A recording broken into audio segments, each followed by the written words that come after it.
Siguraduhin mong walang matitirang bakas niya dito. Parating na si Tiffany. Ayokong madumihan ang paningin niya ng mga basura. Ang tinig na yon ni Doña Celestina ay mas malamig pa sa hanging humahampas sa aking basang katawan. Nakatayo ako sa gitna ng malawak na hardin ng mga Monteverde. Habang ang ulan ay walang awang bumubuhos, tila nakikiramay sa unos na nagwawasak sa aking puso.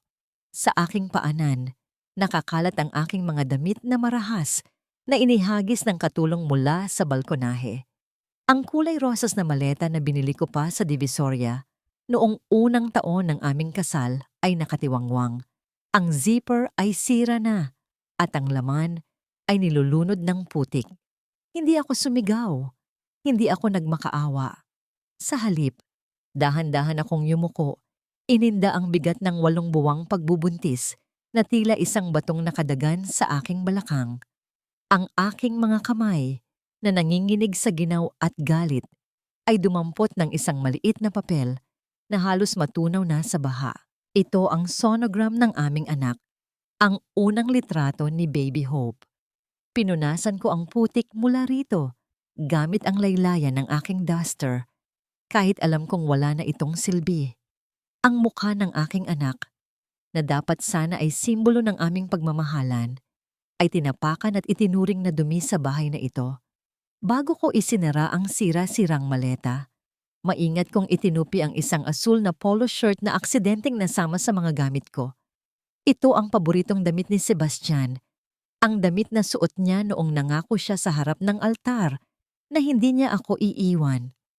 Napangiti ako ng mapait habang hinihimas ang tela. Ang bango ng kanyang pabango ay naroon pa rin, nakikipagbuno sa amoy ng lupa at ulan. Ibinabalik ko ito sa kanila ng maayos at malinis, isang huling gawa ng paglilingkod mula sa asawang ginawa nilang utusan. Napatingala ako sa ikalawang palapag ng mansyon. Sa bintana ng aming kwarto, may aninong nakatayo. Si Sebastian. Ang puso ko ay tumigil sa pagtibok ng isang saglit. Umaasa na baka manaig ang pagiging ama niya, na baka tumakbo siya pababa at payungan ako. Nagtama ang aming mga mata sa kabila ng makapal na buhos ng ulan. Nakita ko ang kanyang mukha, walang bahid ng pag-aalala, kundi puno ng takot at pag-iwas. Nang marinig niya ang tawag ng kanyang ina mula sa ibaba, dahan-dahan niyang hinila ang kurtina, tinatakpan ng kanyang sarili mula sa katotohanan ng kanyang kalupitan.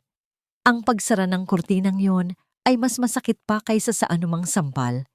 Iyon ang hudyat na ako ay nag-iisa na.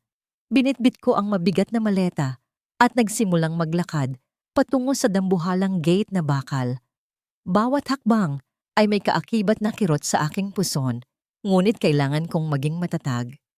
Sa guardhouse, sinalubong ako ni Mang Carding, ang matandang katiwala, na madalas kong ipagtimpla ng kape tuwing umaga. Ang kanyang mga mata ay puno ng awa at hiya. Hindi siya makatingin sa akin ng diretso habang binubuksan ng maliit na pinto sa gilid ng gate. Bago ako tuluyang makalabas, mabilis niyang iniabot sa aking palad ang isang maliit na sobrang papel na medyo basa na. Hinawakan niya ang aking kamay ng mahigpit. Ang kanyang mga daliri ay nanginginig. Bumulong siya ng mabilis, tila natatakot na may makarinig sa kanya mula sa main house. Sinabi niya sa akin na, "Huwag ko muna itong bubuksan hanggat hindi ako nakakalayo at mag-ingat daw ako para sa bata." Tumangulang ako dahil pakiramdam ko ay may bumabarang malaking bato sa aking lalamunan na pumipigil sa anumang salita. Nang makalabas ako, narinig ko ang malakas na tunog ng pagsara ng gate sa aking likuran. Ang tunog ng bakal na humampas sa bakal ay umalingaw-ngaw sa tahimik na subdivision. Tila hatol ng hukom na nagtatapos sa aking buhay bilang Mrs. Monteverde.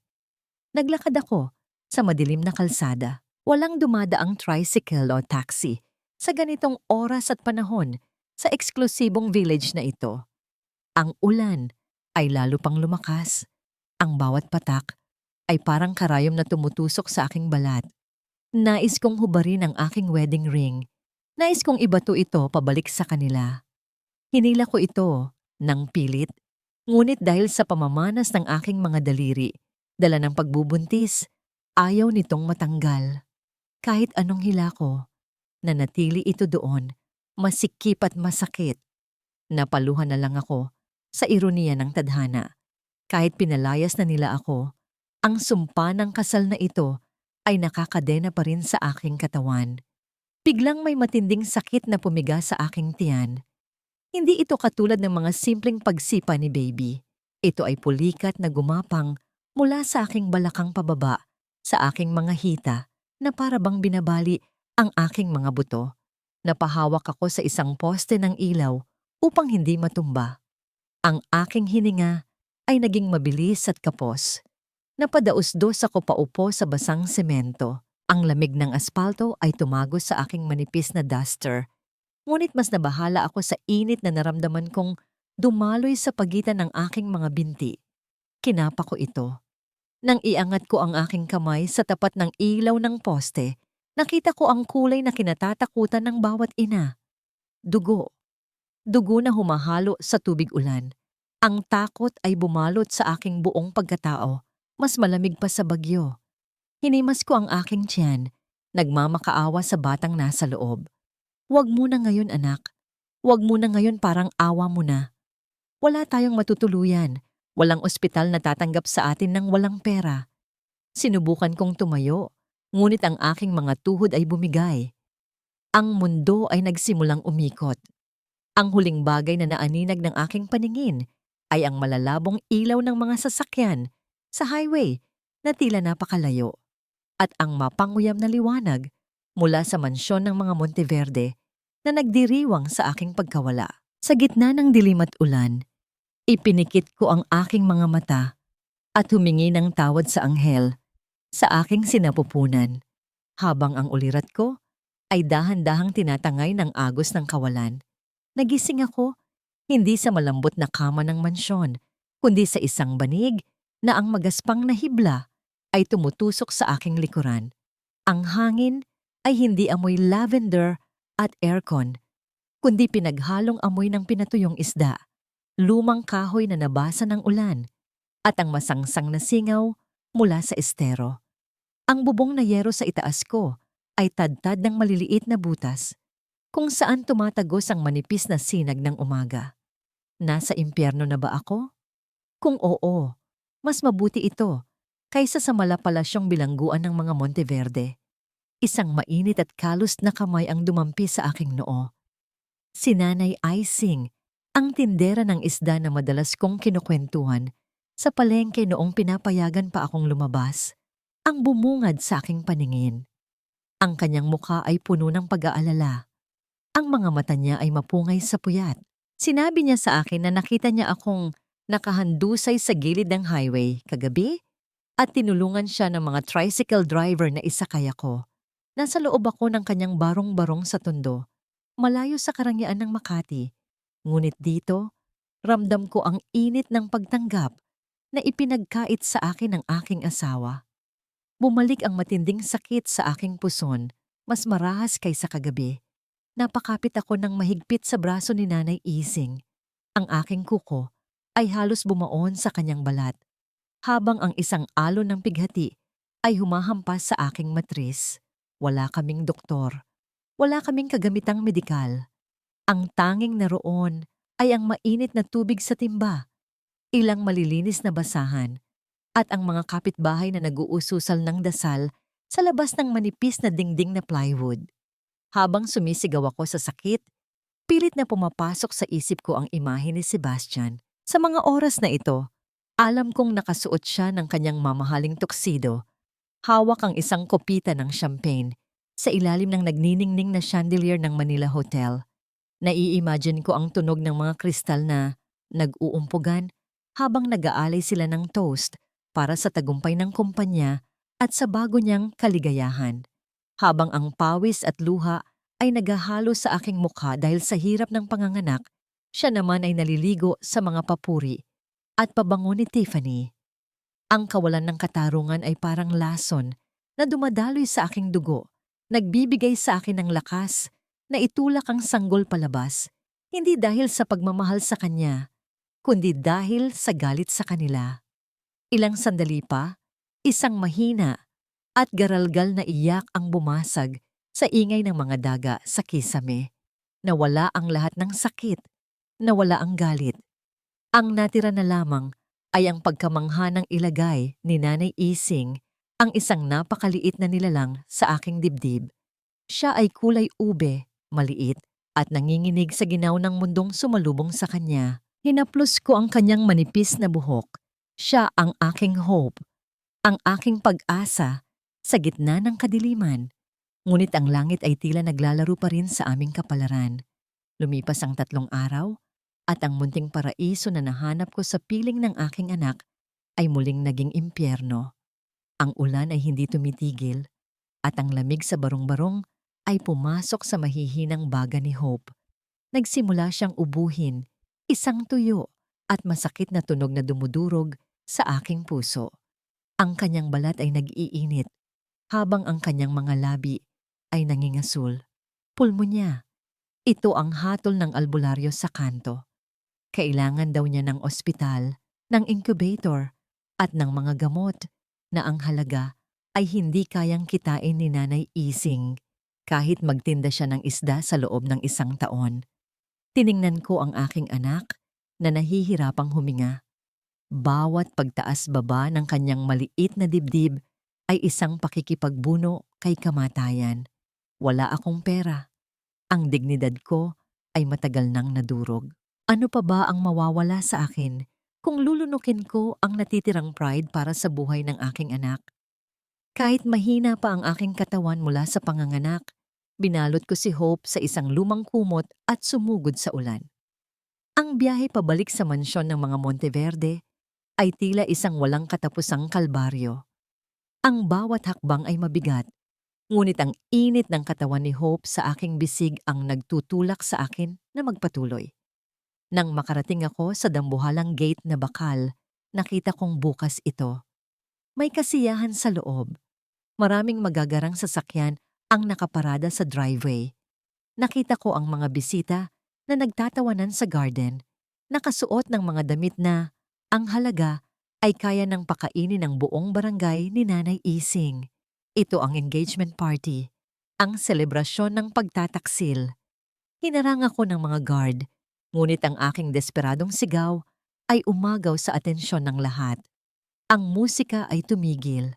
Ang mga tawanan ay namatay. Mula sa gitna ng karamihan, lumabas si Doña Celestina, suot ang isang gown na kulay ginto, katabi si Tiffany na nakakapit sa braso ni Sebastian. Si Sebastian ay napatingin sa akin, at pagkatapos ay sabultong hawak ko sa aking dibdib. Nakita ko ang gulat at takot sa kanyang mga mata.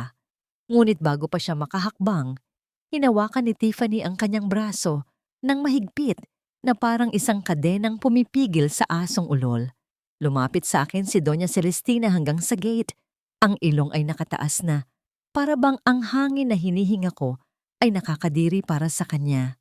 Tiningnan niya ako mula ulo hanggang paa, basang-basa, marungis, at nanginginig. Akala ko ba ay nagkaintindihan na tayo? Ang malamig niyang tanong, ang kanyang boses ay puno ng pagkamuhi. Bakit ka nandito at gumagawa ng eksena sa espesyal na araw ng anak ko? Ang anak ko. Ang boses ko ay basag at paos. Ang apo niyo, may sakit siya. Mamamatay siya kung hindi ko siya madadala sa ospital. Parang awa niyo na. Kahit pa utang lang, babayaran ko kayo. Kahit maging katulong ako habang buhay. Isang nakakabinging katahimikan ang bumalot sa paligid. Inaasahan ko na kahit papaano, kahit katiting, ay may puso pa rin siyang natitira. Ngunit nakita ko ang pagngisi ni Tiffany sa gilid. Nakita ko ang pagyuko ni Sebastian tumatalikod sa amin. Naglabas si Doña Celestina ng kanyang wallet. Kumuha siya ng ilang pirasong papel na pera, mga barya kung tutuusin para sa kanila, at sa halip na iabot sa akin, ibinato niya ito sa ere. Ang mga papel na pera ay tinangay ng hangin at ulan bago dahan-dahang bumagsak sa maputik na semento sa aking paanan. Ang ilan ay dumikit sa aking tsinelas Ang ilan ay naanod patungo sa kanal. Kunin mo. Ang utos niya na parang nagpapalayas ng isang asong gala na nangangalkal ng basura. Huwag mong hayaang makita ni Tiffany o ng mga bisita ang ganitong klaseng dumi sa harap ng mansyon namin. Gamitin mo yan para umalis at huwag nang bumalik pa kailanman. Tumingin ako sa mga perang nakakalat sa putikan. Ito ay sapat na para sa check-up, sapat na para sa gamot. Ngunit ang kapalit ay ang huling hibla ng aking pagkatao.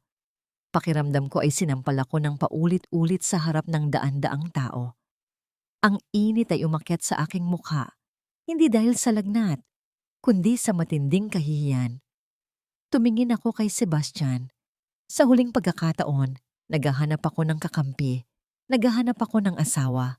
Ngunit ang nakita ko lang ay isang lalaking duwag na mas piniling ayusin ang laylayan ng gown ni Tiffany kaysa tingnan ang kanyang mag-ina na namamalimos sa ulan. Tinalikuran niya kami ng tuluyan, sumasabay sa tawanan ng mga bisita na tila ba isang palabas lamang kami sa telebisyon na maaari nilang ilipat ang channel kapag hindi na maganda ang eksena. Umiyak ng malakas si Hope sa aking mga bisig. Ang kanyang ubo ay humuhugot ng hininga na tila ba kinakapos na siya. Ang tunog na yon ang gumising sa akin. Ako ay isang ina, bago ako maging isang babaeng may pride. Dahan-dahan, sa harap ng mapanghusgang mga mata ng lipunan, iniluhod ko ang aking mga tuhod sa magaspang na aspalto. Ang lamig ng putik ay tumagos sa aking balat. Isa-isa kong pinulot ang mga basang pera. Ang bawat pagyuko ko ay parang pagyuko sa harap ng demonyo. Ngunit gagawin ko ito. Gagawin ko ang lahat para mabuhay ang anak ko. Ang putik sa aking mga kuko ay mahuhugasan, ngunit ang alaalang ito ay mananatiling nakaukit sa aking kaluluwa magpakailanman. Nang makuha ko na ang huling piraso ng pera, tumayo ako ng tuwid hanggat kaya ng aking nanghihinang katawan. Hindi ako nagpasalamat. Hindi rin ako nagpaalam. Tinitigan ko si Doña Celestina sa mata. Isang tingin na walang luha, walang takot, kundi puno ng isang tahimik na sumpa. Mahigpit kong niyakap si Hope at tumalikod. Naglakad ako palayo sa liwanag ng mansyon, palayo sa musika, palayo sa lalaking minahal ko ng buong puso. Sa bawat hakbang ko palayo, ang bigat sa aking dibdib ay unti-unting napapalitan ng isang bagong damdamin, isang apoy na nagsisimulang magliyab sa gitna ng bagyo. Ito ang huling pagkakataon na makikita nila akong nakaluhod. Sa susunod na magkikita kami, sisiguraduhin kong sila naman ang titingala sa akin. Ang mga perang papel na ibinato sa akin ni Doña Celestina ay nanikit sa aking mga palad, basa at puno ng putik. Tila simbolo ng kung paano nila dudurugin ang aking pagkatao kapalit ng buhay ng aking anak. Hindi ko na ininda ang lagkit o ang amoy ng lupa. Ang tanging mahalaga ay ang init ng katawan ni Hope na unti-unting humihina sa aking mga bisig. Tumatakbo ako sa gitna ng ulan. Ang bawat hakbang ay isang panalangin. Ang bawat hininga ay isang pakikipagbuno sa oras. Nakarating kami sa pampublikong ospital, isang lugar kung saan ang amoy ng alkohol ay hindi kayang pagtakpan ang amoy ng takot at kawalan ng pag-asa.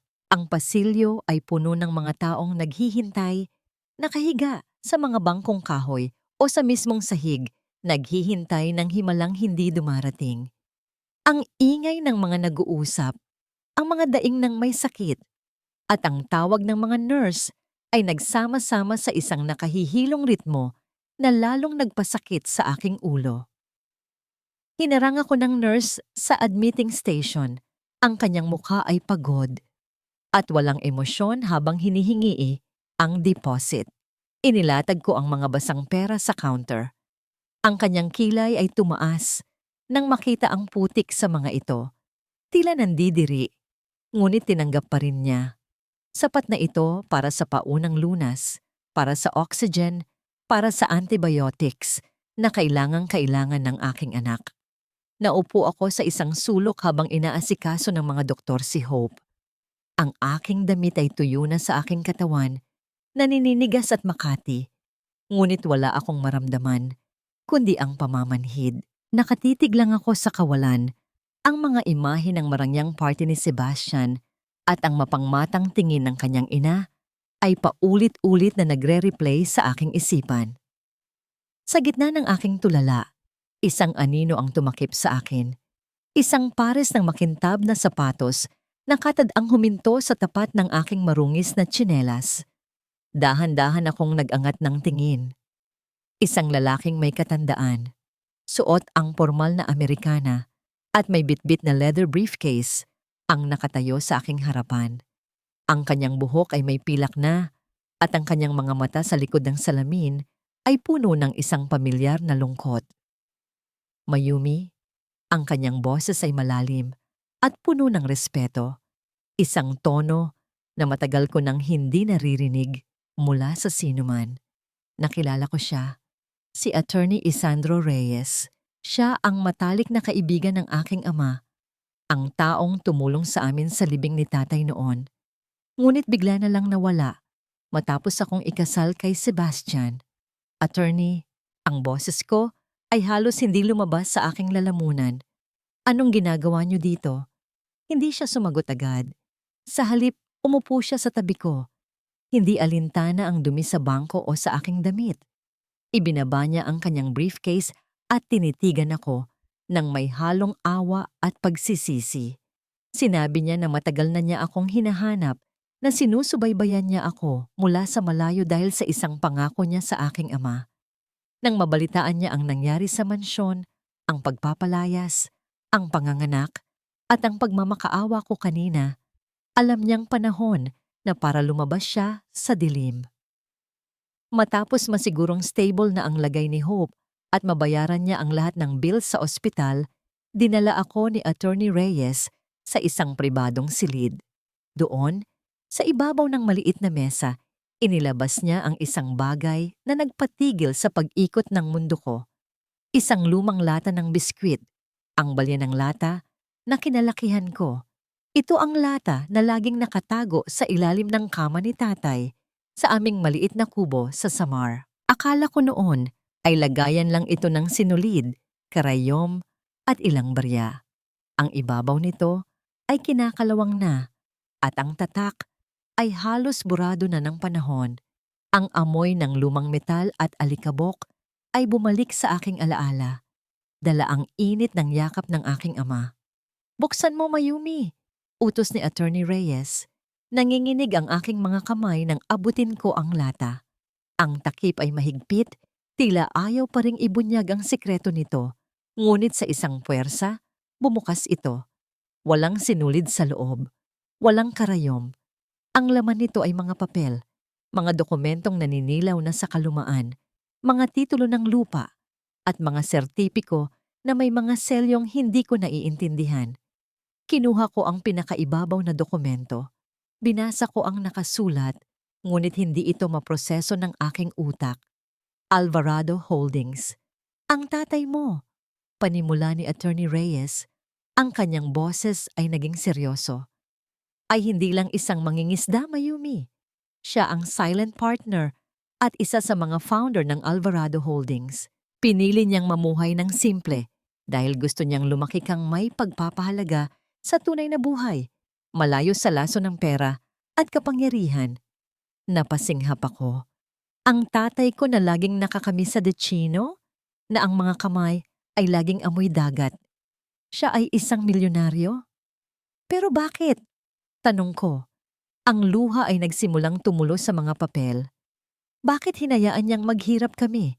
Bakit hinayaan niyang apihin ako ng pamilya ni Sebastian dahil lang sa mahirap ako? "Dahil sa kasunduan," sagot ni attorney habang inilalabas ang isa pang dokumento, ang last will and testament. Ang lahat ng ito ay mapapasayo lamang sa dalawang kondisyon. Kapag tumuntong ka na, sa edad na 25, o kapag ikaw ay nasa matinding panganib at pangangailangan. Ang gabing ito, Mayumi, ang gabing ito ang nagtakda ng lahat. Ibinaba ni attorney ang huling bomba na nagpaguho at muling bumuo sa aking pagkatao. Ipinaliwanag niya na ang Monteverde Group ang kumpanyang ipinagmamalaki ni Sebastian at ng kanyang ina ay lubog sa utang. At ang pinakamalaking pinagkakautangan nila, ang kumpanyang nagpapanatili sa kanila sa pwesto ay ang Alvarado Holdings, ang kumpanya ng aking ama, ang kumpanya ko. Natawa ako ng mahina. Isang tawang walang halong saya, kundi puno ng pait at ironya. Ang mga taong nagtaboy sa akin, ang mga taong tumapak sa akin dahil isa akong hampas lupa, ay nabubuhay at nagpapakasasa gamit ang pera ng aking pamilya. Ako ang nagmamay-ari ng bubong na tinitirhan nila, habang ako ay nagpapasilong sa ilalim ng tulay. Ako ang nagpapakain sa kanila, habang ang anak ko ay namamatay sa gutom. Tumingin ako sa salamin na nakasabit sa dingding ng kwarto. Ang nakita ko ay hindi na ang babaeng basahan na nagmakaawa sa ulan.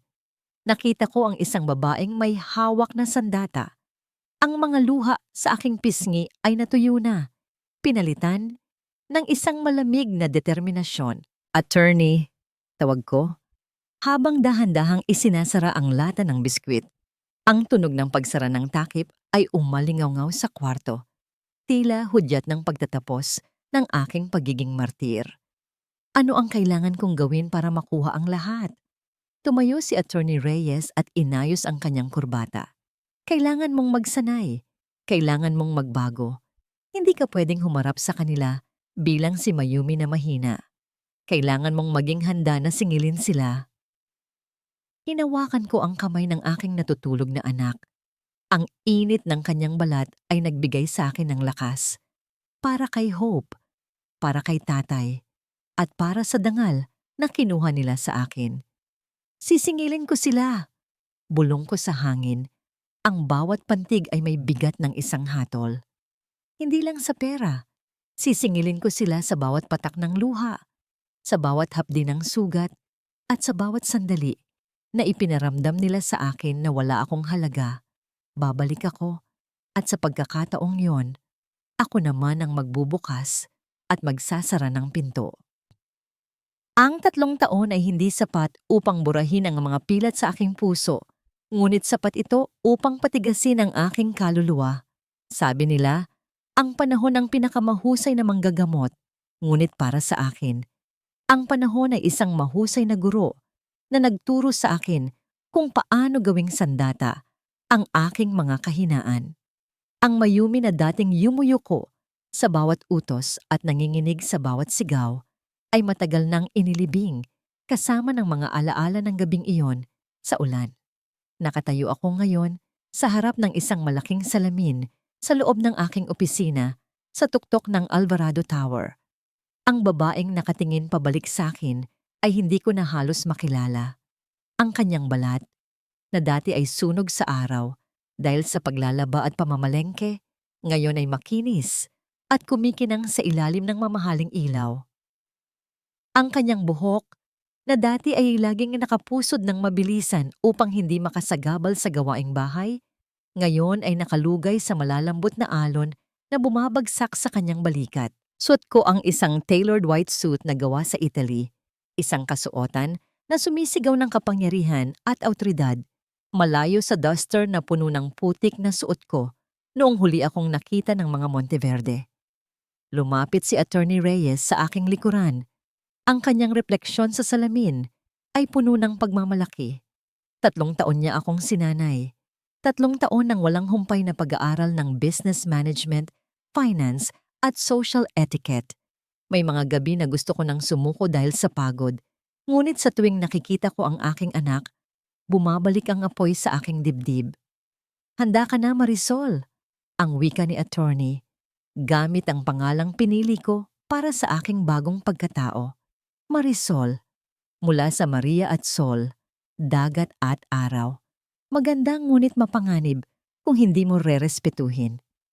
Handa na ako, Tito Isandro, sagot ko. Ang boses ko ay hindi nagaralgal o mahina. Ito ay buo, malamig, at may talim na kayang humiwa ng hangin. Inayos ko ang kwelyo ng aking blazer. Matagal na akong handa. Bumukas ang pinto ng opisina at pumasok ang isang munting anghel na tumatakbo patungo sa akin. Si Hope. 3 taon na siya ngayon. Isang masigla at matalinong bata na hindi na bakas ang sakit na muntik ng umagaw sa kanya noon.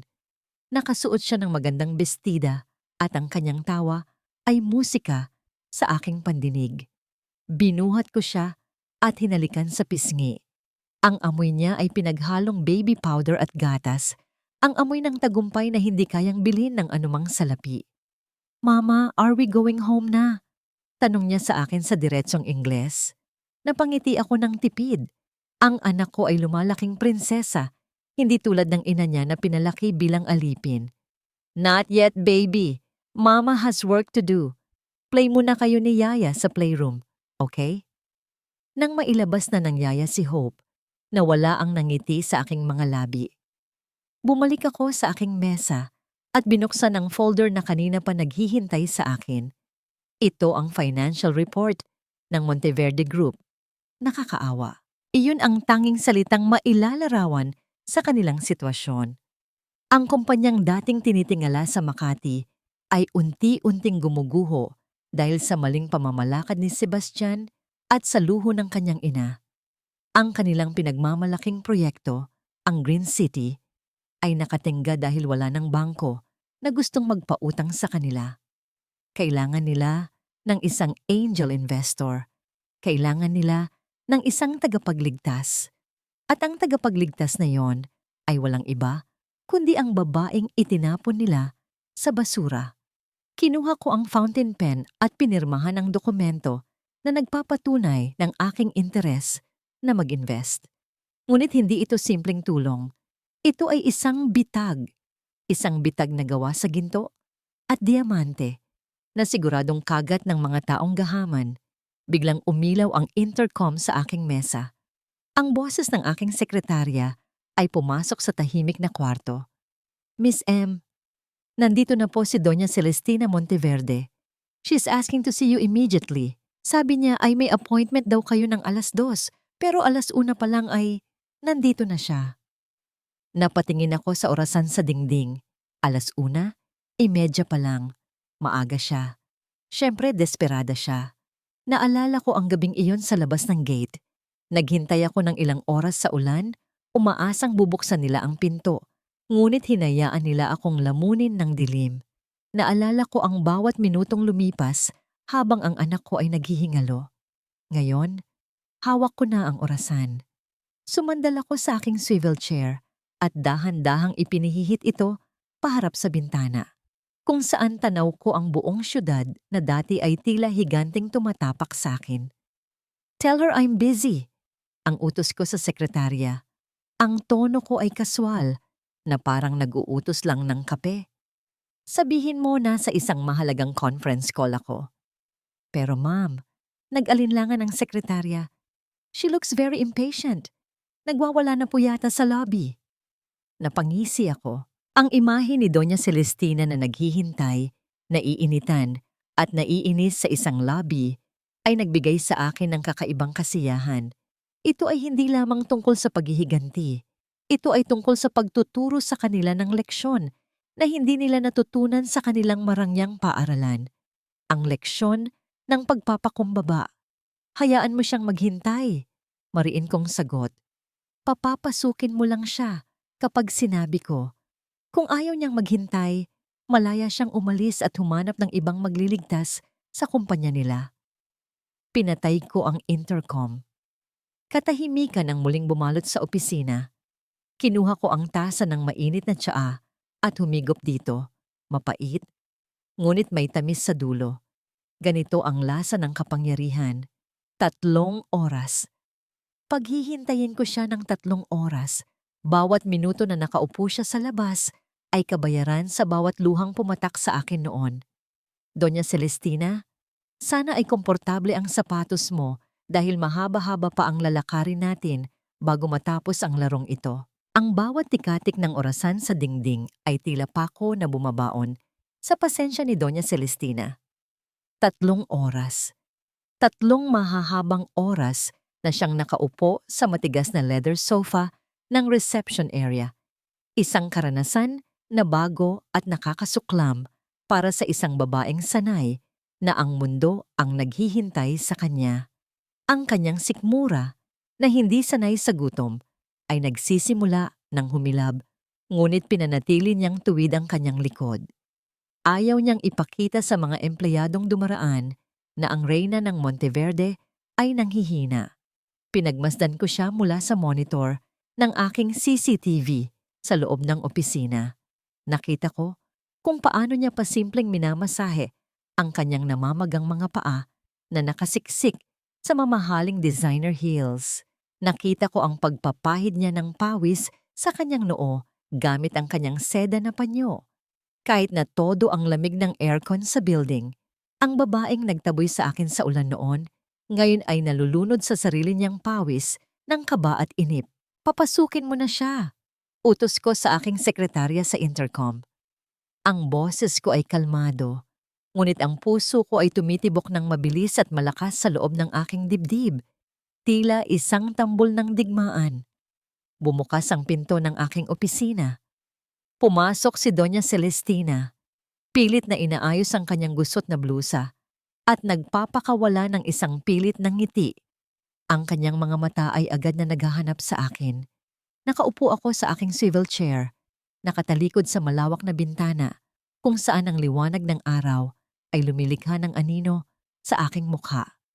Suot ko ang isang malaking itim na salamin, hindi para sa porma, kundi para itago ang mga mata na minsan niyang nakitang lumuha at nagmakaawa. "Good afternoon, Mrs. Monteverde." Bati ko. Hindi ako tumayo, hindi ako nagmano. Nanatili akong nakaupo. Ang aking mga kamay ay magkikop sa ibabaw ng mahogany desk. "I apologize for the wait. Business can be quite demanding." Natigilan siya sandali. Ang kanyang kilay ay nagsalubong. Tila may pamilyar sa aking boses, ngunit agad din niyang iwinaksi iyon. Para sa kanya, ang Mayumi na kilala niya ay patay na o nabubulok na sa hirap. Hindi niya iisipin na ang babaeng nasa harap niya, na balot ng kapangyarihan at yaman, ay ang dating basahan sa kanyang kusina. "It's fine, Miss M." Sagot niya. Ang tono ay matamis ngunit halatang peke. "We understand how busy, successful people are. Actually, I am here to present the Green City project. It is a world-class development that fits perfectly with your portfolio." Inabot niya ang folder. Tinanggap ko ito gamit ang dulo ng aking mga daliri. Tila ba nandidiri ako na madikit ang balat ko sa kanya. Binuklat ko ang proposal. Alam ko na ang laman nito. Alam ko na ang mga kasinungalingan at padded figures na inilagay ni Sebastian para magmukhang kumikita ang kumpanya. Tahimik kong binasa ang mga pahina habang siya ay nakaupo sa tapat ko. Ang kanyang mga kamay ay nanginginig ng bahagya habang hinihintay ang aking hatol. Isinara ko ang folder ng marahan at ibinagsak ito sa mesa. Ang tunog ng papel na humampas sa kahoy ay nagpatalon sa kanya sa gulat. "To be honest, Mrs. Monteverde," panimula ko. Ginagaya ang tono ng boses na ginamit niya sa akin nung unang beses akong nagluto ng adobo para sa kanya. "This proposal looks cheap. It lacks substance, parang basura na binalot lang sa magandang papel para magmukhang mahal." Namutla ang kanyang mukha. Ang mga salitang yon, cheap, basura, ay ang mismong mga salitang ipinukol niya sa akin noon. Ngayon, ibinabalik ko ang mga ito sa kanya, hindi bilang insulto sa kanyang pagkatao, kundi bilang hatol sa kanyang negosyo. "Excuse me?" Halos mabulunan siya sa kanyang sariling laway. "Our architects are from Europe. This is top tier." "Top tier doesn't mean effective," putol ko sa kanya. "Pero dahil nandito ka na rin lang, let's discuss details over tea. You look thirsty." Pumindot ako ng butones at pumasok ang sekretarya. Dala ang isang tray. Inilapag niya ang 2 tasa ng tsa. Ang aroma ng salabat o luya ay umalingasaw sa kwarto. Ito ang tsaa ng mga mahihirap, ang tsaa na iniinom namin ni Nanay Ising sa Tondo kapag umuulan. Noon, nang ipagtimpla ko si Doña Celestina nito dahil masama ang pakiramdam niya, itinapon niya ito sa lababo at sinabing lasang putik. "Please have a drink," anyaya ko. "This is an exotic artisanal ginger brew from the mountains. Very rare, very expensive." Nakita ko ang pag-aalinlangan sa kanyang mga mata, ngunit dahil kailangan niya ang pera ko, wala siyang choice. Dahan-dahan niyang inangat ang tasa at humigop. Napapikit siya sa tapang ng lasa, ngunit pilit na ngumiti. "It's delightful, Miss M." Pagsisinungaling niya. "Very distinct taste." Napangiti ako sa loob-loob ko. Ang sarap panoorin na nilulunok niya ang kanyang pride kasabay ng tsaang nilalait niya noon. Biglang bumukas ang pinto ng opisina ng marahas na parang may bagyong pumasok. Ang hangin ay naging mabigat at puno ng tensyon. "Ma, what is taking so long?" Ang boses na yon. Ang boses na minsan ay naging musika ng buhay ko at naging bangungot ng aking gabi. Si Sebastian, pumasok siya sa kwarto, ang kanyang mukha ay puno ng inip at galit. Suot niya ang isang mamahaling suit, ngunit bakas sa kanyang mga mata ang pagod at stress. Hindi siya nagbago. Gwapo pa rin siya. Ngunit ang kanyang kagwapuhan ay nabahiran na ng isang uri ng kadiliman. Nanigas ako sa aking kinauupuan. Ang aking mga daliri ay mahigpit na kumapit sa armrest ng upuan. Ito ang unang beses na nakita ko siya nang malapitan matapos ang 3 taon. Ang amoy ng kanyang expensive cologne ay humalo sa hangin. Nagdadala ng mga ala-alang pilit kong kinakalimutan. "Sebastian!" Saway ni Doña Celestina, halatang natakot na baka masira ng anak niya ang deal. "Show some respect to Miss M." Bumaling sa akin si Sebastian. Ang kanyang mga mata ay naningkit. Tila sinusuri ang babaeng nakatago sa likod ng malaking salamin at mamahaling damit. Tumayo ako, dahan-dahan at puno ng grasya upang ipakita na hindi ako natitinag sa presensya niya. "Mr. Monteverde," bati ko. Ang boses ko ay mas malamig pa sa yelo. "It is rude to barge into a private meeting." Humakbang siya palapit. 1 hakbang, 2 hakbang. Hanggang sa nasa tapat ko na siya sa kabilang panig ng mesa. Bigla siyang tumigil. Ang kanyang ilong ay kumibot ng bahagya na parang may naamoy na pamilyar na samyo sa hangin. Ang pabango ko, jasmine, sampagwita. Ito ang amoy ng sabon na ginagamit ko noon. Ito ang amoy na palagi niyang sinasabing nagpapagaan sa pakiramdam niya tuwing uuwi siya mula sa trabaho. Kahit anong mahal ng damit ko ngayon, hindi ko pinalitan ng amoy na ito. Dahil ito ang amoy ng aking pinagmulan. Nakita ko ang pagbabago sa kanyang ekspresyon. Mula sa galit, napalitan ito ng pagkalito at pagkatapos ay gulat. Ang kanyang mga mata ay nakatutok sa aking mukha. Sinusubukang tagusan ng itim na lente ang aking salamin. "That scent?" Bulong niya, halos hindi marinig. Ang kanyang boses ay naging malumanay. Puno ng isang multo ng nakaraan. "Kilala ba kita?" Ang puso ko ay kumabog ng napakalakas na akala ko ay maririnig niya ito. Gusto kong sumigaw sa kanya. Gusto kong sabihin na oo, ako ang asawang tinapon mo. Pero hindi pa ito ang tamang panahon. "I am Miss Marisol," sagot ko ng matatag, kahit na ang tuhod ko ay nanginginig sa ilalim ng mesa. "And you are trespassing in my office." Hindi siya nakinig. Tila siya nahipnotismo. Dahan-dahan niyang inangat ang kanyang kamay. Ang kanyang mga daliri ay nanginginig na parang gustong abutin ang aking muka. Gusto niyang tanggalin ang salamin ko. Gusto niyang makita ang katotohanan.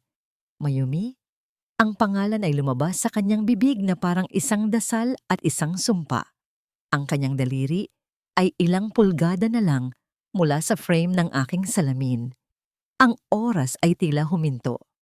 Kung tatanggalin niya ito, makikita niya ang mga mata ng babaeng sinaktan niya. Makikita niya ang galit. Makikita niya ang sakit. At higit sa lahat, makikita niya ang kanyang katapusan. Ang dulo ng daliri ni Sebastian ay halos dumampi na sa gilid ng aking salamin. Isang galaw na maaaring magwasak sa lahat ng aking pinaghirapan sa loob ng 3 taon. Ang hangin sa loob ng opisina ay tila naging yelo na nagpatigil sa paghinga ng bawat tao sa silid. Ang amoy ng kanyang expensive cologne ay humalo sa aking jasmine scent, lumilikha ng isang nakalilitong halimuyak ng nakaraan at kasalukuyan. Sa aking isipan, nakahanda na akong tumayo at lumaban, ngunit ang aking puso ay kumakabog ng mabilis at marahas sa takot na mabunyag ang aking tunay na pagkatao. Biglang isang matibay na kamay ang humarang sa braso ni Sebastian. Si Attorney Isandro Reyes ay mabilis na nakalapit. Ang kanyang tindig ay puno ng awtoridad na hindi matitinag. Mr. Monteverde, ang boses ni attorney ay mababa, ngunit puno ng babala. Huwag mong subukang hawakan ang aking kliyente. Maaari kitang ipakulong sa salang harassment at trespassing bago pa lumapat ang iyong daliri sa kanyang mukha. Napaurong si Sebastian, tila nagising mula sa isang malalim na hipnismo. Ang kanyang mga mata ay nanatiling nakapako sa akin, puno ng pagkalito at pagdududa. Ibinaba niya ang kanyang kamay, ngunit ang kanyang tingin ay nanatiling mapanuri. Patawad, ang sabi niya, bagamat ang kanyang tono ay hindi humihingi ng paumanhin, kundi naghahanap ng sagot. May naaalala lang ako sa kanya. 1 taong matagal nang nawala. Inayos ko ang aking blazer at dahan-dahang sumandal sa aking civil chair. Ipinapakita ang isang imahe ng walang pakialam na kapangyarihan. Kung ang tinutukoy mo ay ang iyong asawa na tinapon ninyo sa lansangan, Mr. Monteverde, siguro ay minumulto ka lang ng iyong konsensya. Namutla si Sebastian. Ang mga salitang iyon ay tumama sa kanya tulad ng iyong isang latigo. Bago pa siya makasagot, sumingit na si Doña Celestina. Ang kanyang mukha ay puno ng takot na baka mawala ang investment na kailangang-kailangan nila. Sebastian, stop this nonsense! Sigaw ng kanyang ina, sabay hila sa braso ng anak palayo sa akin. Miss M is our investor, not your ex-wife. Umalis ka na dito kung sisirain mo lang ang deal. Napilitang umatras si Sebastian, ngunit bago siya lumabas ng pinto, lumingon siya sa akin sa huling pagkakataon. Ang lungkot sa kanyang mga mata ay totoo, ngunit huli na ang lahat para sa awa. Ang pinto ay sumara ng marahan na nagkulong muli sa amin ni Doña Celestina sa loob ng aking bitag. I apologize deeply for my son's behavior, ang nanginginig na wika ni Doña Celestina habang inaayos ang kanyang buhok. Stress lang ito sa trabaho. Now, about the investment. Oo, ang investment. Sagot ko ng malamig. Inilabas ko ang kontrata mula sa drawer. Ito ang dokumentong magtatakda ng kanilang kapalaran. Payag akong ibibigay ang halagang kailangan ninyo para sa Green City Project, 500 million pesos. Cash. Nanlaki ang mga mata ni Doña Celestina. Ang kasakiman ay agad na lumunod sa anumang hiya na nararamdaman niya kanina. Halos tumulo ang laway niya sa pagkakabanggit ng halaga. Handa akong pirmahan ito ngayon din. Wika niya, inaabot ang kanyang mamahaling bolpen. Sandali, pigil ko. Habang tinatakpan ng aking palad ang papel. May isang kondisyon. Dahil lubog na sa utang ang kumpanya niyo at wala kayong credit standing sa mga bangko, kailangan ko ng collateral, isang kasiguruhan. Kahit ano, mabilis niyang sagot. Kahit anong building ng kumpanya. Umiling ako ng marahan. Hindi ko gusto ang mga building niyo. Luma na at walang maintenance. Ang gusto ko ay isang personal na asset.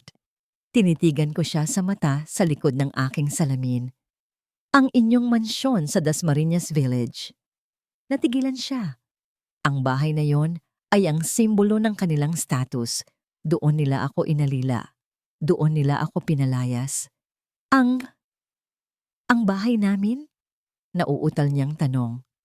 Yes, ang lupa at bahay. Sagot ko ng diretsyo. Huwag kang mag-alala, Mrs. Monteverde. Collateral lang naman ito. Ibabalik ko ang titulo kapag nabayaran niyo na ang utang kasama ang interes sa loob ng 6 na buwan. Unless wala kang tiwala sa kakayahan ng anak mong patakbuhin ang kumpanya. Tinamaan ko ang kanyang pride. Alam kong hindi niya aaminin na palpak ang kanyang anak. Huminga siya ng malalim. Kinuha ang ballpen at sa isang mabilis na galaw, pinirmahan ng kontrata. Ang tunog ng dulo ng ballpen sa papel ay tila tunog ng pagkakasarado ng rehas ng bilangguan. Hindi niya alam. Kakabenta niya lang ng bubong sa itaas ng kanilang ulo. Habang nagpepirmahan kami, biglang bumukas muli ang pinto nang walang pasabi. Sa pagkakataong ito, hindi ito si Sebastian, kundi isang babaeng puno ng palamuti sa katawan na tila isang Christmas tree. Si Tiffany.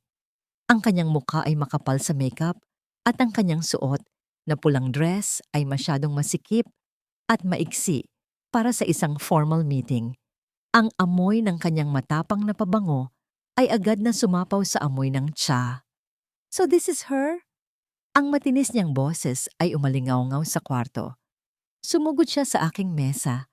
Ang kanyang mga mata ay nanlilisik sa selos. Ito ba ang babaeng pinagpapalitan mo sa akin, Sebastian? Kaya pala ayaw mo akong samahan mag-lunch dahil may meeting ka sa babaeng ito.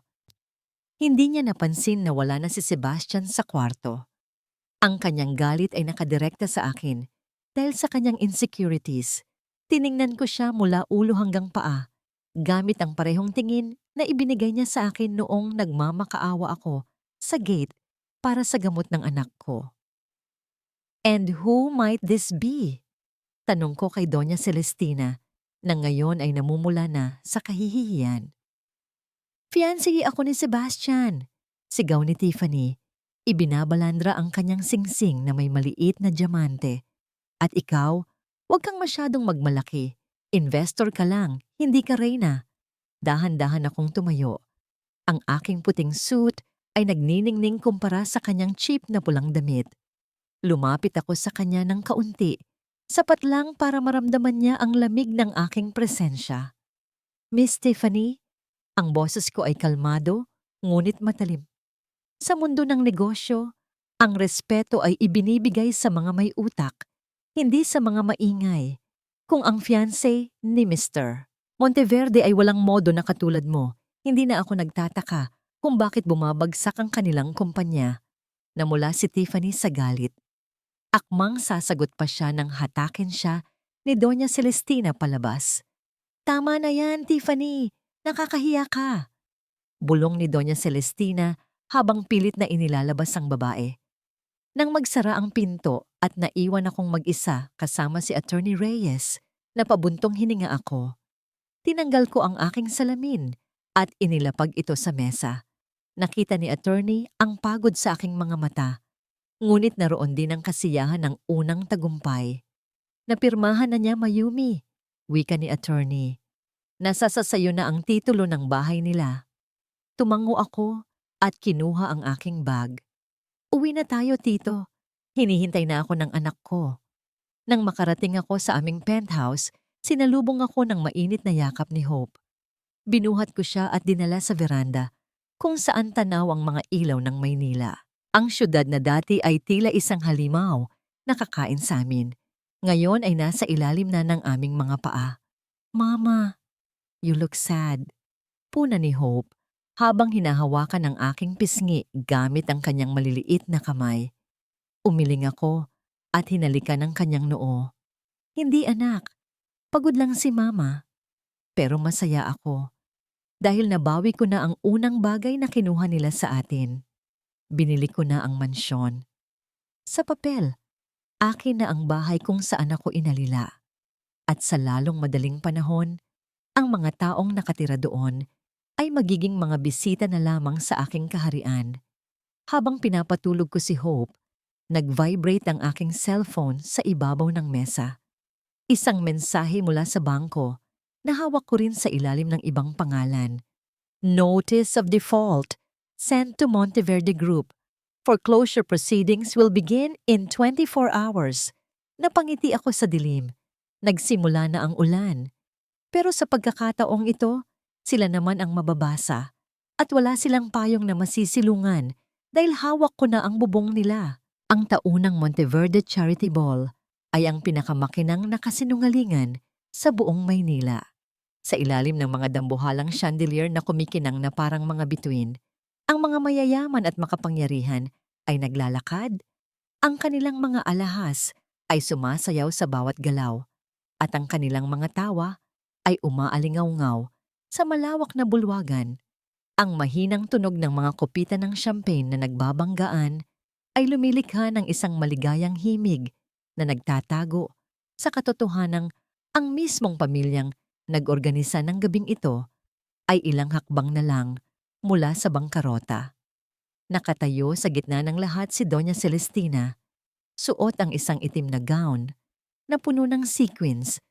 Ang kanyang ngiti ay kasing tatag ng isang maskarang bakal. Sa tabi niya, si Sebastian ay pilit na nakikipag-usap sa mga posibleng kliyente, ngunit ang kanyang mga mata ay laging lumilipad sa kung saan, tila may hinahanap o tinatakasan. Sila ang hari at reyna ng isang kahariang gawa sa buhangin, naghihintay na lang sa pagdating ng malakas na alon. At ang alon na iyon ay ako. Nang bumukas ang malaking pinto ng ballroom at inanunsyo ang aking pagdating, ang bulungan ng mga tao ay tila humina. Ang musika mula sa string quartet ay tila nawala sa tono ng isang saglit. Lahat ng mata ay napunta sa akin. Hindi ako nagsuot ng matingkad na kulay o kumikinang na alahas. Ang aking gown ay simple, kulay pilak na dumadaloy sa aking katawan na parang likidong sinag ng buwan. Ang aking buhok ay nakapusod ng simple na nagpapakita ng aking leeg na pinalamutian lamang ng isang manipis na kwintas na may nag-iisang perlas. Hindi ako nakasuot ng salamin. Sa gabing ito, gusto kong makita nila ang aking mga mata. Gusto kong makita nila ang apoy na hindi nila nagawang patayin. Naglakad ako papasok. Ang bawat hakbang ay may bigat at layunin. Ang dagat ng mga tao ay tila nahati upang bigyan ako ng daan. Nakita ko ang gulat sa mukha ni Donna Celestina. Nakita ko ang panlalaki ng mga mata ni Sebastian na tila nakakita ng isang multo mula sa nakaraan. Ngunit higit sa lahat, nakita ko ang pag-aapoy ng selos at galit sa mga mata ni Tiffany. Si Tiffany ay isang pulang-pulang apoy sa gitna ng silid. Suot ang isang gown na masyadong masikip, masyadong mababa ang hiwa, at masyadong magarbo. Lumapit siya sa akin. Hawak ang isang kopita ng red wine. Ang kanyang mga labi ay nakanguso sa isang pilit na ngiti. Well, well, well. Ang matinis niyang boses ay bumasag sa aking katahimikan. Look who's here. Ang dakilang investor. You look simple tonight, Miss M. Akala ko ba mayaman ka? Ang tunay na yaman, Miss Tiffany, ay hindi isinisigaw ng damit. Sagot ko ng mahinahon. Ang aking mga mata ay hindi umaalis sa kanya. It whispers. Ang aking sagot ay tila isang sampal sa kanyang muka. Namula siya sa galit at sa isang galaw na sinadya niyang magmukhang aksidente, bigla siyang nadulas at ang laman ng kanyang kopita ay tumilapon sa aking dibdib. Isang kolektibong paghinga ang napakawalan ng mga bisita sa paligid. Ang matingkad na pulang mantsa ay kumalat sa aking pilak na gown na parang isang sariwang sugat. Ang alak ay mainit pa sa aking balat. Ngunit ang tingin ng mga tao ay mas nakakapaso. Oh my God! I'm so sorry! Ang pekeng sigaw ni Tiffany, ngunit ang kanyang mga mata ay nagdiriwang. Ang clumsy ko talaga. Look! Nasira ko ang simple mong damit. Inaasahan niyang sisigaw ako. Inaasahan niyang gagawa ako ng eskandalo. Ngunit hindi ko siya binigyan ng ganoong kasiyahan. Kumuha ako ng isang table napkin mula sa isang dumaraang waiter. Dahan-dahan kong idinampi ito sa mantsa. Ang aking mga galaw ay kalmado at puno ng kontrol. Tumingin ako sa kanya at sa unang pagkakataon ngayong gabi, ngumiti ako. "It's all right, Tiffany." Wika ko. Ang boses ko ay malumanay, ngunit naririnig ng lahat ng nakapaligid sa amin. Ang mantsa sa damit, natatanggal, madaling labhan. Huminto ako sandali at ibinaba ang aking tingin sa kanyang pulang bestida. Ang mas inaalala ko ay ang damit mo. Be careful. Ang tela niyan, kapag nabasa, baka madaling masira. Alam mo na, ang mga imitation o pekeng tela, hindi ganoon katibay. Katahimikan. Isang katahimikan na mas malakas pa sa anumang sigaw. Ang mga salitang imitation at peke ay lumutang sa hangin na parang lason. Nakita ko ang pagbabago sa tingin ng mga matapobreng ginang sa paligid. Mula sa pagiging mausisa, ang kanilang mga mata ay naging mapanuri. Tinitingnan ng tahi at tela ng damit ni Tiffany na para bang ito ay isang murang basahan. Ang mukha ni Tiffany ay nawala ng kulay, na para bang sinipsip ng isang bampira ang lahat ng dugo sa kanyang katawan. Ang kanyang bibig ay bumubukas sara, ngunit walang salitang lumalabas. Siya na laging nagmamalaki sa kanyang yaman ay ibinunyag na isang impostor sa harap ng buong alta sosyedad. Ang kahihiyan ay mas masakit pa sa anumang sampal. Tumalikod ako sa kanya at nagsimulang maglakad palayo. Iiwan siya sa gitna ng mga matang mapanghusga. Ngunit bago pa ako makalayo, isang kamay ang marahang humawak sa aking braso. Si Sebastian. Ang kanyang mga mata ay hindi na nagpapakita ng pagkalito, kundi ng isang malalim na pighati at pagkamangha. Hinila niya ako ng marahan patungo sa isang mas madilim na sulok ng bulwagan, malapit sa terrace kung saan ang malamig na hangin ng gabi ay humahalik sa aming mga balat. "That smile," bulong niya, ang kanyang boses ay nanginginig. "Noong ngumiti ka kanina, kilala ko ang nangiting iyon." Tinitigan ko siya. Ang aking puso ay tumitibok na parang isang kabayong tumatakbo. Ang paghawak niya sa aking braso ay nagpadala ng isang kuryenteng puno ng alaala sa aking buong katawan. "You must be mistaken, Mr. Monteverde." Sagot ko, pilit na pinatatag ang aking boses. "Hindi." Mariin niyang sabi. Ang kanyang pagkakahawak ay bahagyang humigpit, hindi masakit, ngunit puno ng desperasyon. "Hindi ako pwedeng magkamali.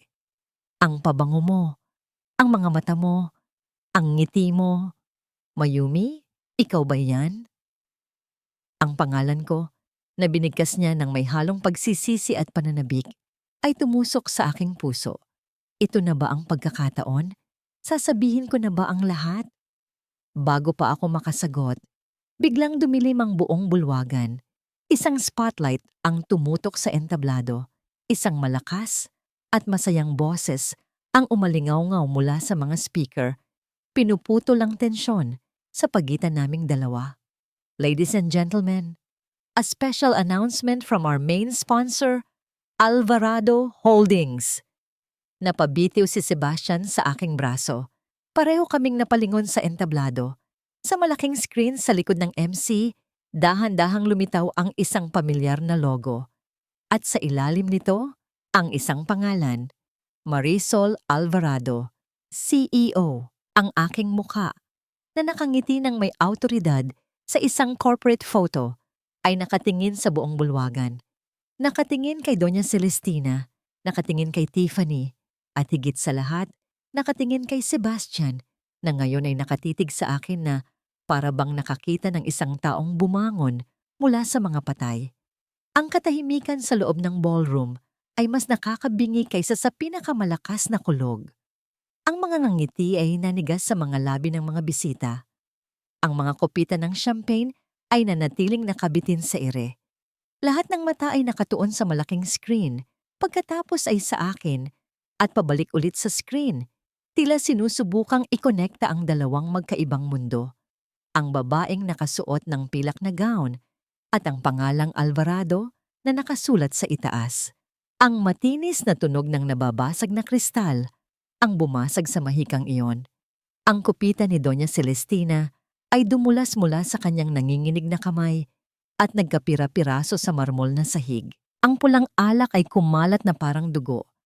Isang hula sa paparating na trahedya. Hindi maaari. Bulong niya, ang kanyang mukha ay nawalan ng lahat ng kulay na nag-iwan lamang ng isang maputlang maskara ng takot. Mula sa gilid ng entablado, lumabas si Attorney Isandro Reyes. Kalmado ang kanyang mga hakbang habang umaakyat siya patungo sa mikropono. Hawak ang isang folder ng mga dokumento na nagsisilbing hatol sa kanilang kapalaran.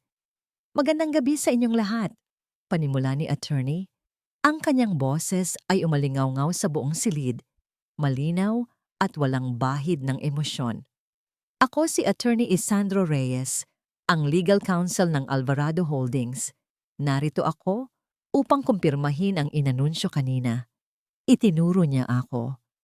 Ang babaeng kilala ninyo bilang Miss Marisol ay siya ngang si Mayumi Alvarado Monteverde. Ang nag-iisang anak at tagapagmana ng yumaong, si Don Ricardo Alvarado, ang founder ng kumpanyang nagpapatakbo sa marami sa mga negosyo ninyo. Isang kolektibong paghinga ang napakawalan ng mga tao. Ang bulungan ay nagsimulang gumapang na parang isang ahas sa bawat sulok ng ballroom. At bilang CEO ng Alvarado Holdings, pagpapatuloy ni Attorney na siyang may-ari ng pinakamalaking share sa bangko na nagpapautang sa Monteverde Group. Ikinalulungkot kong ipaalam sa inyo na dahil sa sunod-sunod na paglabag sa kontrata at kabiguang magbayad ng utang, napilitan ang board na i-recall ang lahat ng kanilang loans, effective immediately. Bumaling siya kay Doña Celestina na ngayon ay nakahawak na sa kanyang dibdib, hirap sa paghinga. Kasama na rito ang collateral na personal mong pinirmahan kaninang hapon, Doña Celestina, ang mansyon sa Dasmariñas Village. Iyon na ang huling pako sa kabaong. Ang mga tuhod ni Doña Celestina ay bumigay. Ang kanyang mga mata ay pumuti at bumagsak siya sa sahig na walang malay. Nagsigawan ang mga tao sa paligid niya. Si Tiffany, na kanina lang ay parang isang maangas na leon, ay dahan-dahang umatras. Ang kanyang mukha ay puno ng pagkataranta. Tila sinusubukang ihiwalay ang kanyang sarili sa pamilyang bigla na lang naging basura sa paningin ng lipunan. Ngunit si Sebastian, hindi siya gumalaw. Nanatili siyang nakatayo sa tabi ko. Ang kanyang mga mata ay nakatitig sa akin, hindi sa kanyang inang nakahandusay o sa gulo sa paligid. Ang kanyang mukha ay isang blankong canvas kung saan nagpipinta ang sakit, pagsisisi at isang malalim na pagkaunawa. Sa isang iglap, nawala ang lahat sa kanya. At ang may kagagawa ng lahat ng ito ay ang babaeng minsan niyang itinuring na wala ring halaga. Sa gitna ng kaguluhan, pumasok ang isang grupo ng mga lalaking nakaunipormeng asul, mga security personnel ng aking kumpanya, kasama ang ilang sheriff na may dalang mga papeles. Ang kasiyahan ay opisyal nang natapos. Ang party ay naging isang legal na operasyon. Dinala ng mga mediko si Doña Celestina sa isang ambulansya. Lumapit ako sa nakatulalang si Sebastian. Ang aking mga takong ay lumilikha ng malamig na tunog sa sahig. Tumigil ako sa kanyang harapan. Mayroon kayong 1 oras para kunin ang inyong mga personal na gamit. Wika ko, ang boses ko ay walang emosyon. Maaari ninyong dalhin ang inyong mga damit, mga litrato, mga bagay na may sentimental value.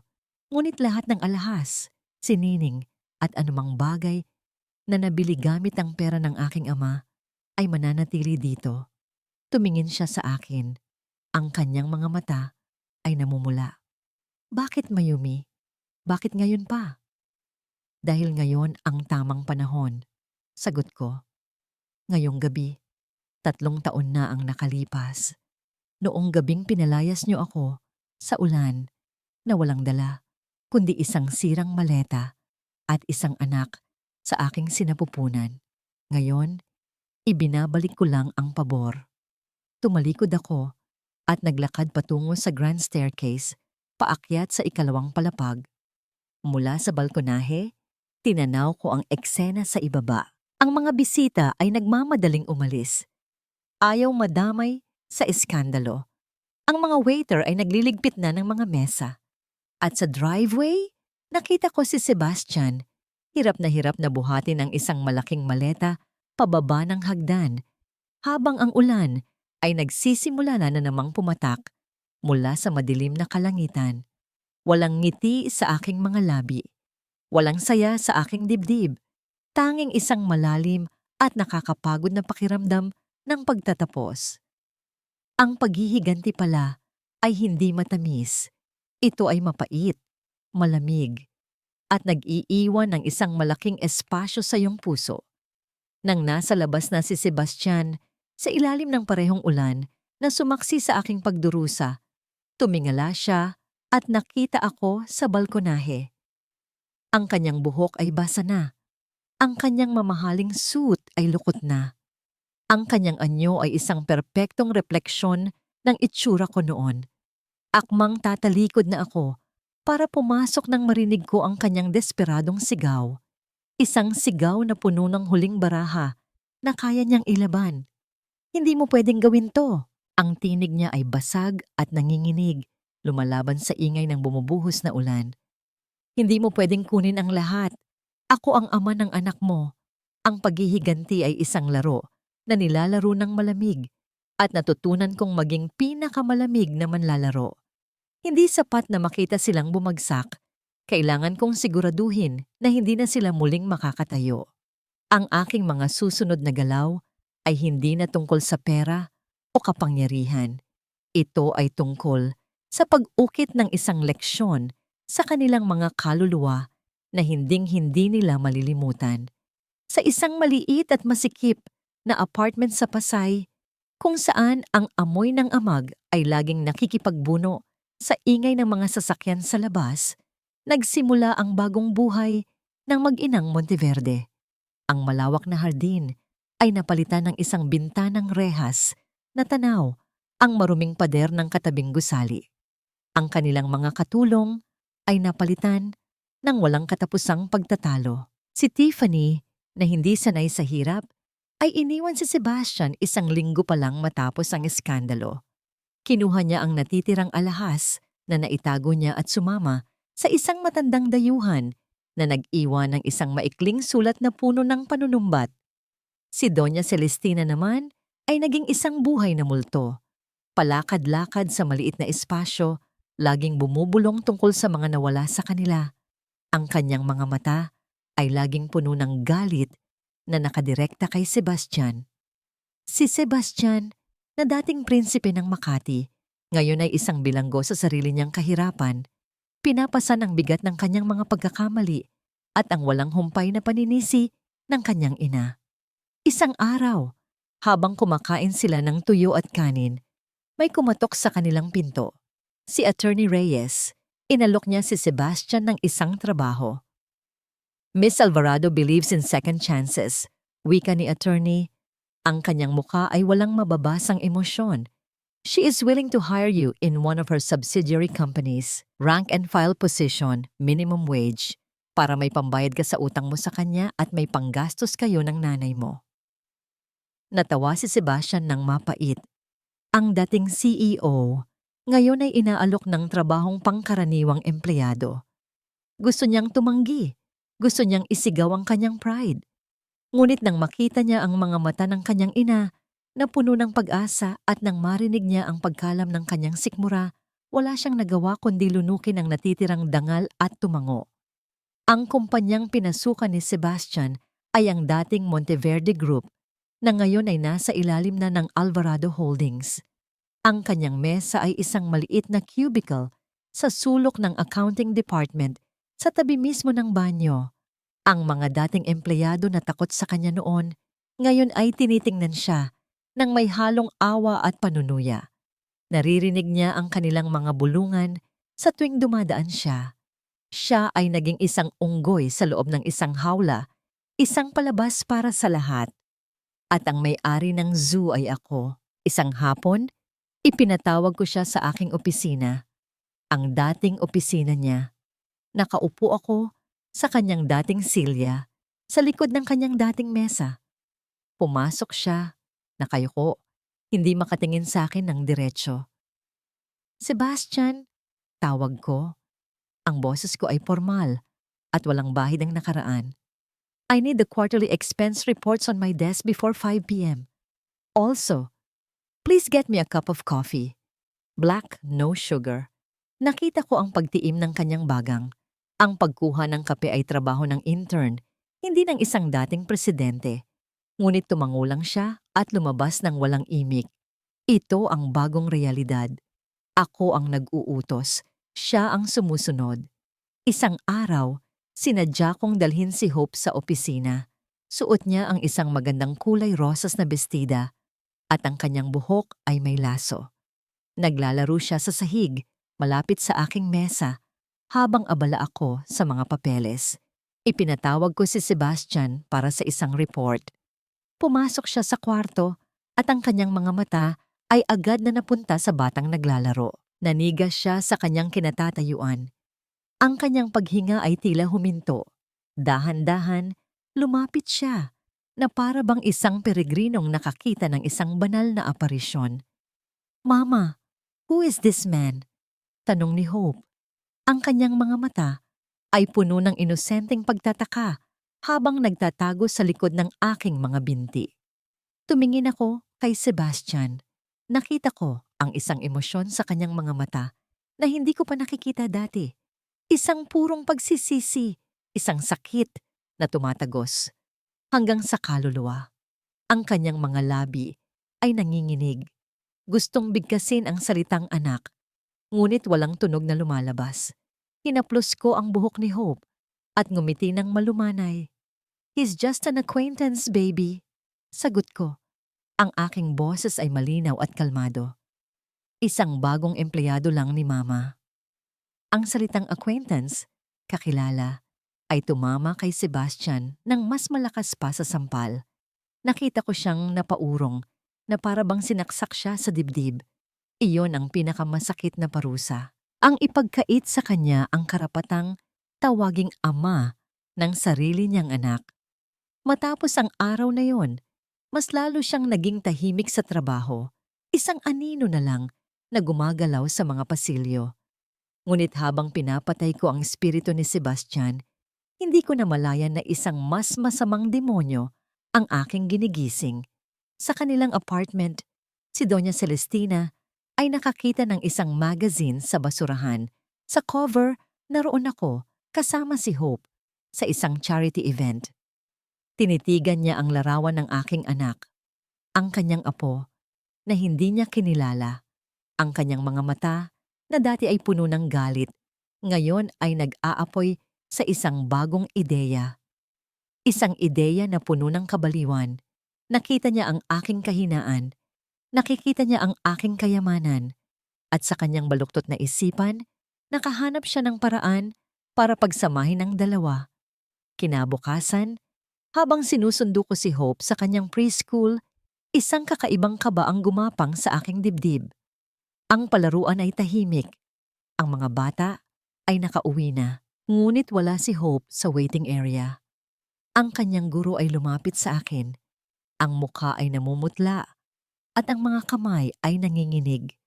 "Mama Yumi," ang boses niya ay basag. "Akala ko po ay kayo ang nag-utos sa lola niya na sunduin siya kanina." Ang mundo ko ay gumuho. Ang aking cellphone ay nag-vibrate sa loob ng aking bag. Isang text message mula sa isang hindi rehistradong numero. Binuksan ko ito. "Kung gusto mo pang makitang buhay ang nag-iisa mong kayamanan, dalhin mo ang lahat ng original na titulo ng Alvarado Holdings sa lumang bodega sa pier. Mag-isa ka lang. Ang aking mga tuhod ay bumigay. Napaluhod ako sa sahig ng paaralan. Ang aking puso ay dinudurog ng isang takot na mas malala pa sa kamatayan. Kinuha nila ang aking buhay. Kinuha nila ang aking hope. Ang bawat segundo ay tila isang karayom na tumutusok sa aking puso habang minamaneho ko ang sasakyan patungo sa pier. Ang mga ilaw ng syudad ay lumalabo sa aking paningin dahil sa mga luhang pilit kong pinipigilan. Sa passenger seat, nakapatong ang isang leather briefcase na naglalaman ng mga dokumentong pinaghirapan kong mabawi. Ang mga titulo ng Alvarado Holdings, ang mga papel na ito, na simbolo ng aking kapangyarihan at paghihiganti, ngayon ay wala ng halaga. Handa kong isunog ang lahat ng ito, ibalik ang lahat, mayakap ko lang muli ang aking anak. Hindi ko sinabihan si Attorney Reyes, hindi ako tumawag ng pulis. Ang utos ay malinaw. Mag-isa ka lang. Ang takot na baka may mangyaring masama kay Hope kung susuway ako ay isang malamig na kamay na pumipiga sa aking lalamunan na nagpapahirap sa aking paghinga. Ang bodega sa pier ay isang kalansay na bakal na kinakain na ng kalawang at alat ng dagat. Ang amoy ng nabubulok na isda at langis ay sumasalubong sa akin pagbaba ko pa lang ng sasakyan. Madilim ang paligid, tanging ang sinag lamang ng buwan ang nagbibigay liwanag sa daan. Dala ang briefcase, pumasok ako sa malawak na bukana ng bodega. Sa gitna ng malawak na espasyo, sa ilalim ng isang bumbilyang aandap-andap, naroon sila. Si Hope ay nakaupo sa isang silyang kahoy. Ang kanyang mga kamay ay nakatali sa likod gamit ang isang panyo. Ang kanyang mga mata ay puno ng luha, ngunit nang makita niya ako, isang kislap ng pag-asa ang sumilay sa mga ito. Sa tabi niya, nakatayo si Doña Celestina. Ang kanyang mamahaling damit ay gusot-gusot, ang kanyang buhok ay magulo, at ang kanyang mga mata ay nanlilisik na parang isang hayop na nasukol. Sa isang kamay, hawak niya ang isang lighter. Sa sahig, malapit sa paanan ni Hope, ay isang bukas na lata ng gaas. Ang amoy nito ay nakakasulasok at nagbabanta ng panganib. "Mama!" Ang sigaw ni Hope. Ang kanyang boses ay garalgal sa pag-iyak. "Huwag kang matakot, baby." Sagot ko. Pilit na pinapakalma ang aking boses kahit na ang aking buong katawan ay nanginginig. "Nandito na si Mama." Tumingin ako kay Doña Celestina. "Nandito na ang mga hinihingi mo. Pakawalan mo na ang anak ko." Tumawa siya, isang tawang walang saya, isang tunog na nagmumula sa kailaliman ng kanyang kabaliwan. "Akala mo ganun lang kadali? Akala mo ba pera lang ang habol ko? Kinuha mo ang lahat sa amin, Mayumi. Ang pangalan, ang yaman, ang respeto. Ngayon, kukunin ko rin ang lahat sa iyo."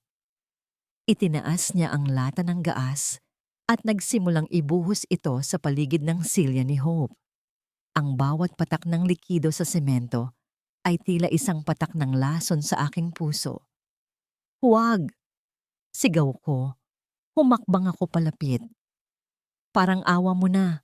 Huwag mong idamay ang bata. Walang kasalanan ng apo mo." "Wala akong apo." Isinigaw niya pabalik. Ang kanyang mukha ay nabaluktot sa galit. "Ang batang iyan, ang simbolo ng iyong pagkapanalo. Hanggat nabubuhay siya, palagi niyang ipapaalala sa mundo ang kahihiyan ng mga Monteverde." Akmang sisindihan na niya ang lighter ng isang anino, ang mabilis na gumalaw mula sa dilim. Isang malakas na puwersa ang tumulak kay Doña Celestina, palayo kay Hope, na nagpatilapon sa lata ng gaas, si Sebastian. Ang kanyang mukha ay puno ng pawis at desperasyon. Nakita niya ang lahat mula sa isang sulok. Sinundan niya pala ang kanyang ina. "Ma, tama na." Sigaw niya, ang kanyang boses ay basag sa pag-iyak. "Huwag mong gawin to. Nababaliw ka na ba? Walang silbi kang anak." Ang sagot ni Doña Celestina habang sinusubukang bumangon. "Dapat ay kinakampihan mo ako.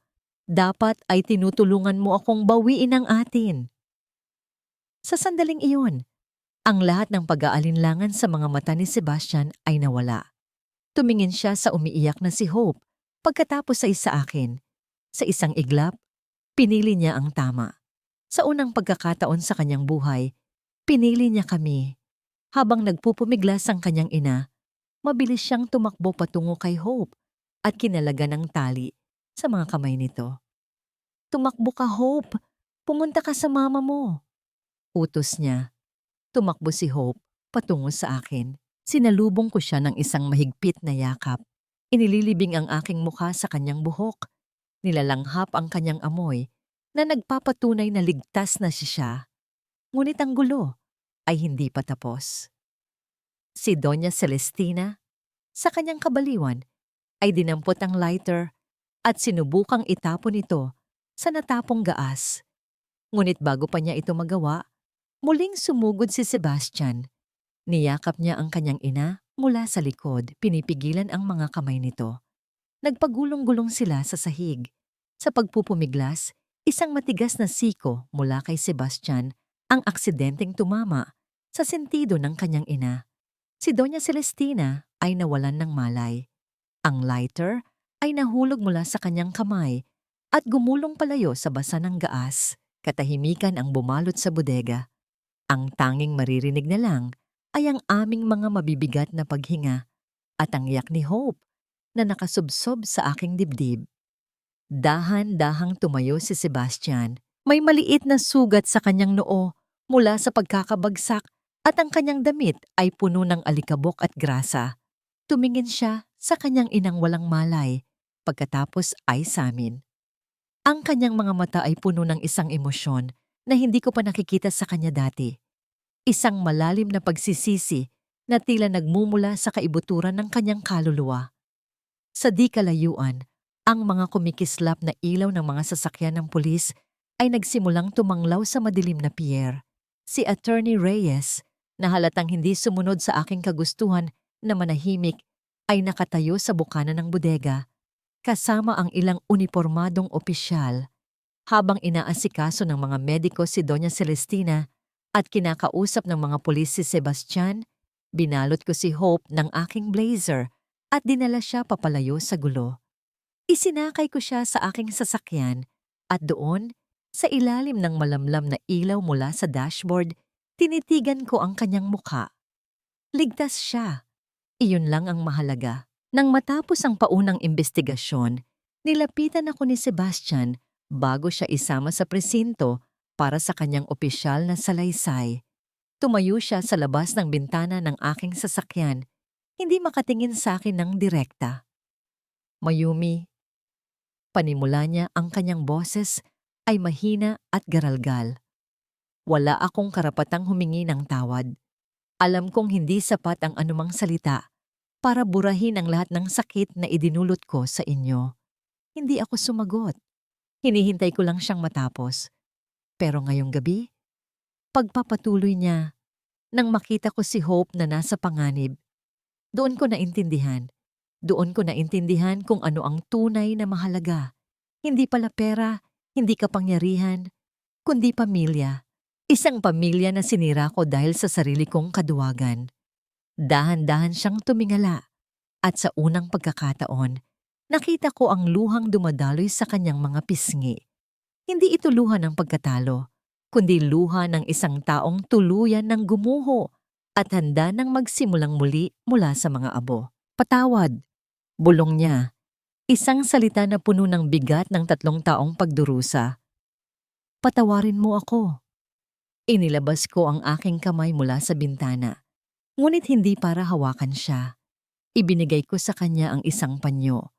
Ang parehong panyo na ginamit ko para punasan ang putik sa sonogram ni Hope noon. "Hindi sa akin ang kapatawaran na kailangan mo, Sebastian," wika ko. Ang aking boses ay malungkot ngunit matatag. "Ang kapatawaran ay isang regalo na kailangan mong ibigay sa sarili mo. Ang kailangan mo sa akin ay hustisya." Tumingin ako sa pulis na naghihintay sa kanya. "Ang ginawa mo ngayong gabi, ang pagligtas mo sa anak natin, iyon ang pinakamagandang regalo na maibibigay mo sa kanya. Pero hindi nito mabubura ang nakaraan. Sa mata ng batas, ikaw ay isang suspect sa attempted kidnapping. Harapin mo ang konsensya mo at harapin mo ang kahihinatnan ng mga Monteverde. Tumango siya, hindi na nakikipagtalo. Tumalikod siya at naglakad patungo sa mga pulis. Sa huling sandali bago siya sumakay sa sasakyan, lumingon siya sa akin. Hindi niya ako tiningnan ng may galit. Tiningnan niya ako ng may hiya, shame, at pagtanggap. Pinatong ko ang aking kamay sa noo ni Hope. Pinunasan ang kanyang luha. Hindi na ako umiyak. Ang buong gabi ay nag-iwan ng isang malaking butas sa aking puso. Ngunit kasabay nito, nagbigay din ito ng isang malinaw na konklusyon. Ang laro ng paghihiganti ay tapos na.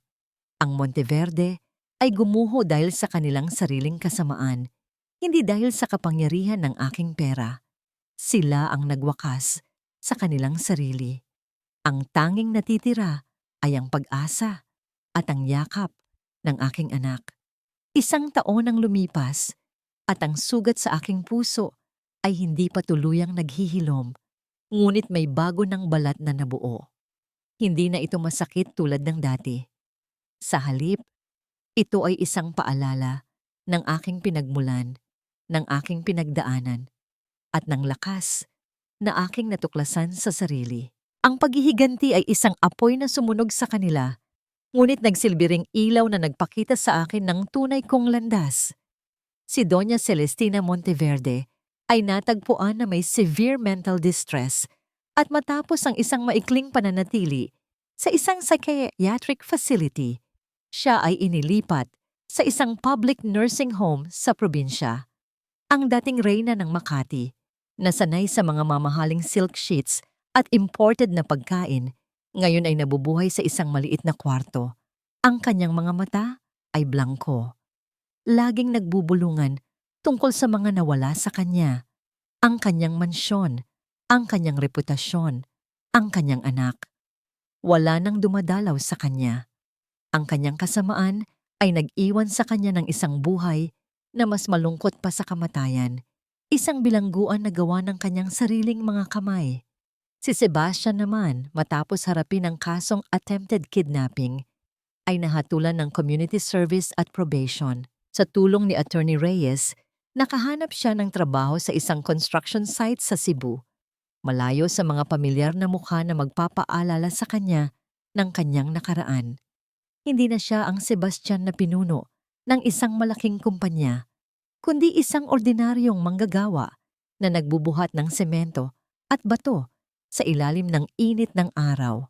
Minsan sa isang buwan, nakakatanggap ako ng isang maliit na sobre na may lamang kaunting halaga. Ang kanyang child support. Hindi ito sapat, ngunit ito ay sapat upang patunayan na, sa wakas, ay mayroon na siyang hiya, shame, at pananagutan, responsibility. Isang araw, nagpadala siya ng maikling sulat. Walang paliwanag, walang pagmamakaawa. Isang salita lang, patawad. Si Tiffany, matapos ang lahat, ay napabalitang nagpakasal sa isang matandang negosyanteng Amerikano. Ngunit ang kanyang kasal ay hindi naging fairy tale.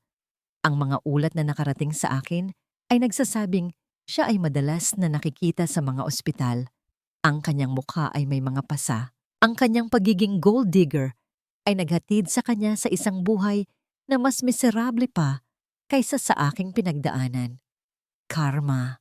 Ngunit para sa akin at kay Hope, ang buhay ay nagsimula nang mamukadkad. Isang hapon, nasa summer kami, sa baybayin kung saan ako lumaki. Ang amoy ng sariwang hangin sa dagat ay nagpapakalma sa aking kaluluwa. Ang mainit na buhangin sa aking mga paa ay tila yakap ng aking probinsya. Si Hope, ngayon ay 5 taong gulang na, ay masayang tumatakbo sa dalampasigan. Ang kanyang tawa ay sumasabay sa indak ng mga alon. Ang kanyang balat ay bahagyang sunog sa araw. Ang kanyang buhok ay may natural na highlight mula sa araw. At ang kanyang mga mata ay nagniningning sa kagalakan. Siya ay lumaking malakas at matalino, malayo sa anino ng kanyang nakaraan. Ang Alvarado Holdings ay matagumpay na ngayon, hindi lamang sa negosyo, kundi pati na rin sa pagtulong sa kapwa. Ang charity foundation ng aking ama na ipinangalan ko sa kanya ay nagtatayo ng mga paaralan at health centers sa mga liblib na lugar. Ang aming trabaho ay hindi lamang tungkol sa pera, kundi tungkol sa pagbibigay ng pag-asa, hope, sa mga walang-wala. Nakaupo ako sa buhangin, pinagmamasdan ang paglubog ng araw. Ang langit ay pininturahan ng kulay kahel, rosas at lila. Isang napakagandang tanawin na nagpapaalala sa akin na sa kabila ng lahat ng dilim, may laging liwanag na naghihintay. May isang oras sa aking buhay na inakala kong ang aking kaligayahan ay nakasalalay sa isang lalaki. Inakala kong ang aking pagkatao ay nakasalalay sa pagtanggap ng isang pamilya. Ngunit sa paglalakbay na ito, natuklasan ko ang tunay na kahulugan ng kalayaan at kapayarihan. Ang paggaling ay hindi dumating mula sa paghihiganti, kundi sa pagtanggap ng aking nakaraan at sa paglikha ng isang bagong hinaharap para sa akin at sa aking anak. Hindi ko pinatawad si Sebastian sa mga nagawa niya, ngunit pinatawad ko ang aking sarili sa pagbibigay ng kapangyarihan sa kanyang kaduwagan. Pinatawad ko ang aking sarili sa pagiging bulag sa katotohanan. Hinawakan ako ni Hope sa kamay. Ang kanyang maliit na palad ay mainit at puno ng buhay. Mama, ang ganda ng sunset, no? Napangiti ako. Hinalikan ko ang kanyang buhok. Oo, anak. Napakaganda. Hindi ko kailangan ng isang prinsipe. Hindi ko kailangan ng isang hari. Dahil ang aking kaligayahan ay hindi nakasalalay sa isang korona na ipuputong sa akin ng ibang tao. Ang kaligayahan ay ang makita ang aking anak na malaya at masaya. Ang kaligayahan ay ang magkaroon ng sariling boses at sariling kapangyarihan. Ang kaligayahan ay ang maging reyna ng sarili kong kaharian na binuo hindi ng ginto at pilak, kundi ng dangal, pag-ibig at pag-asa.